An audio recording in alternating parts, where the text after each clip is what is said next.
शास्त्र कहते हैं कि हम सुख लेने नहीं आए, हम सुख देने आए हैं। पर आप सुख कब देंगे? जब आपके अंदर किसी प्रकार की समझदारी होगी।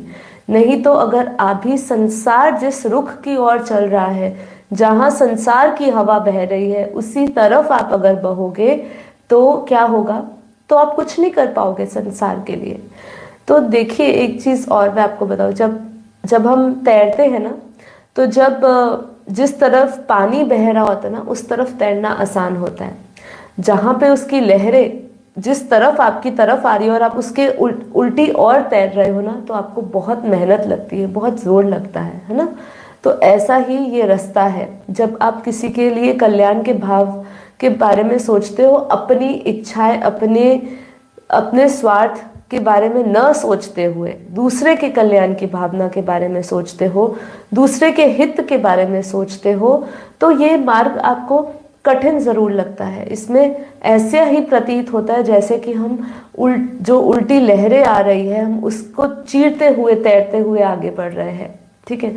लेकिन जब हम इतनी मेहनत करने के बाद जब हम उधर पहुंचते हैं ना दूसरी ओर, तो हमें बहुत सुकून मिलता है, ठीक है। हमें लगता है कि हमने कुछ संघर्ष किया, और ये संसार संघर्ष का नाम है। बिना संघर्ष करे, बिना कुछ त्यागे, बिना कुछ छोड़े, बिना तपस्या करे यहाँ कुछ नहीं मिलता है। आपको अगर सोना भी है, अच्छी नींद भी पानी है, तो शरीर को थकाने के लिए क्या करना पड़ता है? बहुत काम करते हैं आप, है ना, दिन रात काम करते हैं, तो रात को सुकून की नींद आती। कहते पूरे दिन में इतना थक जाता हूँ कि रात को बिस्तर में पड़ते ही सो जाता हूँ, आंख लग जाती है। तो ये है संघर्ष का जो फल मिलता है, वो ऐसा ही मिलता है जो आपको परम सुख और परम आनंद दे। तो देखिए, ये चीज़ की समझदारी जल्द से जल्द आ जाए ना, तो बहुत सुंदर बात है।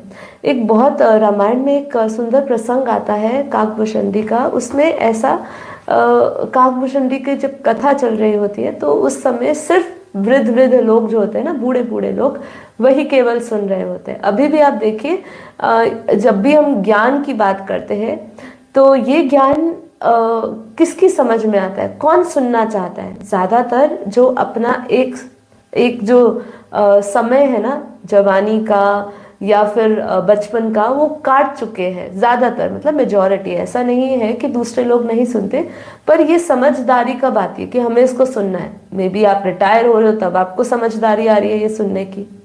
तो उसमें यही प्रसंग था कि सब वृद्ध वृद्ध लोग, जो बूढ़े बूढ़े लोग हैं, उनको ही कम से कम ख्याल है। किसका ख्याल है? कि भाई जो वो दूरदर्शी है कि मरने वाले हैं, मौत निश्चित है, वो एक ही नितांत सत्य है, वो उनको दूरदर्शी हो चुके हैं, वो उनको दिख रहा है। इसीलिए वो ये प्रसंग या ये कहानियां सुन रहे हैं, ये कथाएं सुन रहे हैं, ये ज्ञान मार्ग पे चल रहे हैं, ठीक है। लेकिन सही ज्ञानी कौन है? जो लाभ में भी हानि दे, जो हानि में भी लाभ देख ले, जो जीवन में भी मृत्यु देख ले, ठीक है, जीवन में भी मृत्यु देख ले, वो दूरदर्शी, मतलब जो दूर का है वो अभी से ही देख ले, ठीक है। ऐसी समझदारी आ जाए तो अच्छा है, टाइम से आ जाए तो अच्छा है, क्योंकि आपका पल पल पल बहुत कीमती है, बहुत कीमती है।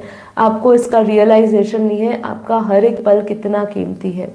अपने पल को बर्बाद ना करें, क्योंकि किसी को कुछ पता नहीं कि आने वाला कल कैसा है, अगली श्वासें आप कैसे लेने वाले हो, स्वस्थ होकर इसी घर में लेने वाले हो, कहीं बाहर लेने वाले हो, कहाँ लेने वाले हो, किसी को नहीं पता।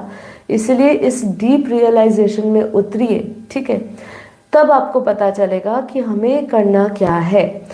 तो देखिए, यहाँ पे एक चीज़ मैं बहुत बोलूँगी कि हम जब सुख की बात करते हैं, हम इस पे आने वाले हैं, इस चर्चा को भी बढ़ाएंगे कि संसार में हमें सुख देना लेना नहीं है, सुख देने का भाव रखना है, इस पर भी आएंगे। लेकिन पहले हम इनके स्वभाव को समझिए। देखिए, जो दुख है ना, दुख देखा जाए तो एक प्रकार का वरदान है।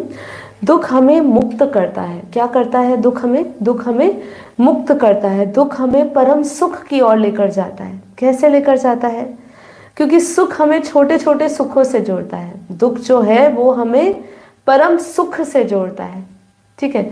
दो चीजें हैं, या फिर आपको समझदारी आ जाए, या फिर आप समझदार मतलब दूरदर्शी होकर पहले से ही उसको जी लें, ठीक है। मतलब जैसे, या फिर आप मृत्यु, एक तो दो चीज होती है, या मृत्यु आपके बिल्कुल समीप है और आपको रियलाइजेशन हो रहा है, या फिर आपने मृत्यु को पहले ही समझ लिया है तो आपको रियलाइजेशन होगा। दो चीजें होगी, या वो समय की इंतजार करोगे और वो समय आ जाएगा तब आपको रियलाइजेशन होगा, या फिर क्या होगा, या आप दूरदर्शी होकर, पारदर्शी होकर पहले से ही उस समय को देख लोगे और फिर अपने कर्म, अपने जो पैतरे हैं जीवन जीने के, वो बदल दोगे। ये होता है असली समझदारी। तो इंतजार नहीं करो कि कब समझदारी आएगी, दूरदर्शी होकर पहले से ही समय देख लो। दुख जो है वो हमें एक्चुअली में वरदान है, क्योंकि दुख ना होता तो भगवान को कभी हम याद नहीं करते, परमात्मा को हमें याद नहीं करते, लेकिन परमात्मा भी उससे भी ज्यादा समझदार है। समझदार का समझदार, बुद्धि का भी, बुद्धियों का भी बुद्धि परमात्मा है। उसने पहले से ही सब कुछ अधूरा रखा है। मतलब जब आप किसी सुख को भी प्राप्त करते हो तो वो भी अधूरा ही रहता है। क्यों? क्योंकि उसका समय होता है, वो भी पूरा हो जाता है। थोड़े समय का आपको सुख सुख लगता है, सुख प्रतीत होता है, थोड़ा समय जीते हो, फिर उसमें अधूरापन आपको मिलना शुरू हो जाता है। तो ये अधूरापन रहेगा जब तक आप इस संसार को, सुख को, दुख को, इसके सबको वास्तविक स्वभाव को नहीं समझ लेते। तो यहाँ पे क्या कहते हैं कि प्रकृति अपना नियम कभी नहीं छोड़ती। प्रकृति अपना नियम कभी नहीं छोड़ती। तुम समझदार हो या ना समझ हो, देखो तुम साधु हो या तुम साधु ना हो, ठीक है, तुम साधु हो या साधु नहीं हो, शरीर कभी रहम नहीं करेगा। शरीर तो छूटेगा ही छूटेगा, कोई भी हो, चाहे वो साधु सन्यासी हो जाए, ठीक है। लेकिन जब उसको अपने जीवन में ऐसा विवेक प्राप्त हो जाता है, ऐसी समझदारी प्राप्त हो जाती है, तो वो जीवन में भी मृत्यु को देख लेती है, ठीक है। और यही उसकी सबसे बड़ी उपलब्धि है उसके इस जीवन की। तो क्या कहा, हम साधु हो तो भी शरीर छोड़ेगा ही छोड़ेगा और साथ देगा नहीं, या तुम असाधु हो जाओ तो भी ऐसा तो होना ही है। शरीर का ये अपने में ही एक ये स्वभाव है। तो ये समझ इतना आपको फायदा क्या देगी कि शरीर देना, क्या बोलते हैं, शरीर छोड़ देना, इसलिए पहले इसे ढूंढ लो जो नहीं छोड़ना है। ये शरीर होते हुए, देखो शरीर छोड़ना है, लेकिन ये शरीर होते होते वो खोज लो जो नहीं छूटेगा, जो नहीं छोड़ेगा हमें। और वही क्या है, वही आत्मज्ञान है, वही ब्रह्म ज्ञान है जो आपको कभी भी नहीं छोड़े।